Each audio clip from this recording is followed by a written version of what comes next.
There's more, there's a ton more. What's up everybody, D-Man back. Welcome to a brand new video, and today we're going to be diving into the 7th wave, is it 7 at this point, of Godzilla X Kong, the New Empire TV spots. There's been so many that have dropped, we've got some catching up to do, and then I'm not even going to catch all the way up because they started to spoil too much. But in this one, there's no spoilers, so business as usual. In this one, we'll be covering 42 things you potentially missed in Wave 7 of Godzilla X Kong, the New Empire's TV spots. Let's do it.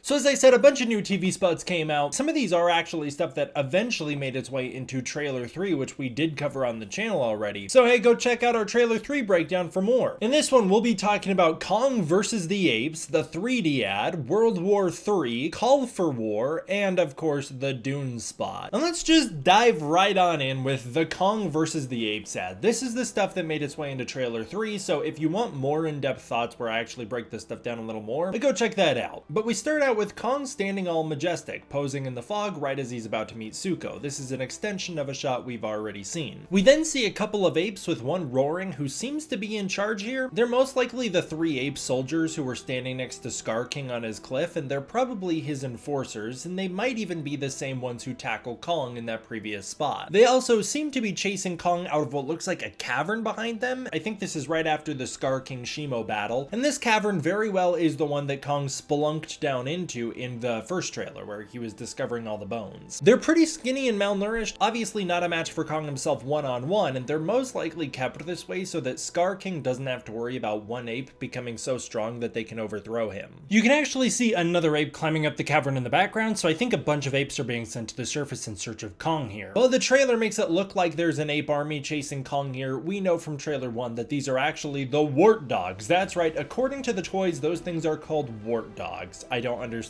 the name, but that's what they're called. Kong then swings away from the butcher knife ape, causing him to fall down a trapdoor, which was most likely set for Kong by Skar King's apes. The knife seems to be made of bone and is most likely crafted by Skar King himself, who I'm assuming is the weapons maker for all of the ape weapons, including Kong's axe and the bone whip. Kong holds his arm up here while he's running away, making it clear that his arm's injured. Based on that and the lack of axe, this is not the same scene where he's jumped by the other apes, and this is instead him retreating from Skar King post their fight. The way Kong's holding his arm is probably because Shimo broke his arm, and so he's gonna need it to be healed, which is why he's put in the beast glove. I love this extended Kong dolly zoom shot as Kong sees Shimo for the first time. Then we get a new shot of Skar King doing a big old roar. This is great. I love that shot of Skar King. It seems that this is right before he launches his first attack against Kong in their fight, which is cool. We get a new shot of the civilians fleeing in, I believe, Egypt. That's my guess, and this is most likely right before Godzilla sprints through the street charging after Kong right before their big battle at the pyramids. Andrews then reacts in pure shock to something, catching Gia's attention as well. I think that based on the fact that they're in the same spot where Kong gets the beast glove, and based on the fact that their attention is being pulled towards the sky, they're actually looking up at the top of the hill to see Zuko appear to check on Kong. I think Zuko's gonna kind of be a bit of a bad guy at first, then he'll have a bit of a redemption as he's inspired by Kong to do good, and he'll come to check on Kong to make sure he's okay. I don't think they're looking at Kong raising the beast glove up, as they'd already know about the beast glove, so there'd be nothing for them to be amazed about there. I do think they're looking up to see Zuko, and I think this is right before Bernie shows up as well. This teaser is also the one that reveals that shot of Skar King using the whip slash as like a pointing command. That was in trailer 3 as well. This TV spot ends with Kong blocking the frostbite blast and 2 extended shots showing him using the axe to block it. You can actually see the frost growing over the axe now. That's probably what damages it or destroys it or gets it out of commission for a while. You can also see the frost growing onto Kong's right arm, meaning it's probably the frostbite blast itself from Shimo that winds up breaking his arm in the first place. Next up, we've got the 3D ad. Did you know there was a 3D ad? Is it advertising that the movie's being released in 3D in some formats? I don't know, but it's pretty cool. Nothing new in it. It's just a pretty neat little ad, so I figured I'd bring it up. The next ad released was the World War III ad. This one features the actual full extended dolly zoom shot on Kong that I really love. I believe this leads right directly into the shot of Kong getting all worried as he sees Shimo for the first time. If you don't know what dolly zoom shots are done for, they're used to emphasize confusion and uncertainty, which is what Kong's experiencing in this moment, as he seems pretty proud of himself post Skar King fight, only to turn around and see the horrors that is Shimo. We have a new shot of Andrews and Gia looking concerned at their Monarch base on the surface. I would guess that Kong has climbed his way out of Hollow Earth to get here, and that's all based on a different trailer which we'll talk about in the next video. I think they're concerned because if Kong was brought to the surface, there must be something pretty drastic and major going on down under for them to check out. Gia also mentions in a different trailer that Kong seems hurt here, and it's probably because he feels Skar King's call to war, and I think Kong is coming here specifically to get Monarch's help. I think Kong realizes that something bad's about to happen, he just doesn't quite know what. We then get an extended shot of Godzilla releasing his pink atomic breath in Egypt. Godzilla seems to have fallen over here, and so maybe this is right after he tackles Kong and then gets uppercutted. Maybe Godzilla's gonna get uppercutted with the beast glove falling backwards. Maybe Kong will even thunder punch him to the ground, and then Godzilla will unleash the atomic breath, chasing Kong around the pyramids for a second. The next one is the Call for War spot. This is basically also the Trapper TV spot. We start with a new shot of Trapper telling everybody to buckle up. The lighting here makes me think they're actually already in the underground Hollow Earth temple, potentially leaving the Hollow Earth, heading to Egypt with Kong. I have no idea what business they have in Egypt, why Godzilla's in Egypt. I don't know why. I think obviously Monarch wants to put Kong and Godzilla together to get them to team up, but why do they need to go to Egypt specifically? What is each Titan doing there in the first place? I've got no idea. We get a new shot of Kong outside in what I think is the overworld, and Kong isn't wet here, so I don't entirely know if this matches up to the shot of him jumping into the ocean portal as the trailer would imply, but it very well could be honest editing. I don't really know what else he'd be looking at. I do think this shot's going to come much earlier into the movie though. I think this is going to be towards the start, so it very well could line up with him being in the water. We get a new shot of the Hollow Earth jump gate, retaining the aesthetic from Godzilla vs. Kong, but now Trapper is having a great time, unlike Nathan Lind from Godzilla vs. Kong, and I think that's so funny. This is probably because most of the Monarch crew is pretty used to the feeling of this by now. They've experienced it a couple times, all of them except for Bernie, who is going to the Hollow Earth for what seems to be the first time. I also just think Trapper's just going to be a dude who just loves stuff like this. He's going to love the thrill of it. Next up, we see a new ape beating his fist as part of that big Skar King hype up sequence. I believe it's them hyping up Skar King, not Shimo. It's kind of hard to tell, but it looks like potentially Skar King is behind this ape here, so this could be one of the apes on that towered ledge with Skar King. Either that or the ape behind this guy has red face paint, which it very well could be, because of course the red markings seen on this dude's chest, on all of the apes that aren't Kong, they're red markings placed there by Skar King as a way to mark his property, the same way he marked the temple door in Godzilla vs. Kong, and of course the same way he marked the wall in Kong Skull Island. Trapper then says it's a call for war. Based on the background and where he's standing and his eye line, he's either looking at Zuko showing up and doing his little roar, which I don't think has the dramatic weight that that line would imply, and so I'm thinking he's most likely looking at Kong throwing up the beast glove as a rallying cry as Kong feels some confidence after getting his arm fixed. We get a shot of Kong running from the atomic breath. I think it's slightly extended here. I love the detail of Kong ducking multiple times as multiple bursts of light hit through the pyramids as Godzilla's eviscerating them. That's pretty cool. That's a good detail. Trapper then asks for permission to rally some reinforcements. He's standing in the native Crystal Kingdom in the Hollow Earth, which very well could be an Iwi temple, assuming they've retconned the origins of the Iwi from shipwrecked people to Hollow Earth people, which is what the Godzilla vs. Kong novelization would imply. He's standing right in front of that glowing entryway to the crystal room we've seen in the previous trailers. I don't really know what the significance of that room is, but it's possible he's either asking for permission to get the natives to help him with something, like, I don't know, attaching the beast glove to Kong's arm, something like that, or it's possible he's getting permission to help the natives awaken another Titan to help in the fight against Skar King and Shimo. Trapper then says aggression is his love language. Based on his outfit and the lighting, I assume they're talking about Kong. This is clearly on the surface. I think this is as they're following him into Hollow Earth. I'd assume Kong's getting a little feisty, which very well could line up with that shot of him getting all angry when he's in the water. The shot of Skar King throwing the building at Kong is ever so slightly extended here, revealing Skar King on the front end of it as he finishes throwing the building. Finally, the last ad we're going to talk about today is the Dune ad. In a cross promotion for the new Empire and Dune, the cast of Dune 2 weighed in on Godzilla X Kong, with most of them all being Team Kong. All of them were Kong fans, not Godzilla fans. This does feature a new cutout of Godzilla, the new evolved Godzilla, unleashing his atomic breath directly at the camera, Hong Kong style, the same way he did in Hong Kong and GVK. Seeing as though the shot of Kong they used was the shot of him with the beast glove pulled directly from the trailers in the film, I'm gonna guess that the shot of Godzilla is most likely pulled directly from the film as well. And that will do it for this one, guys. Like I said, no big spoilers in this one. This one's a pretty light one, and then it'll get worse and worse as we keep going.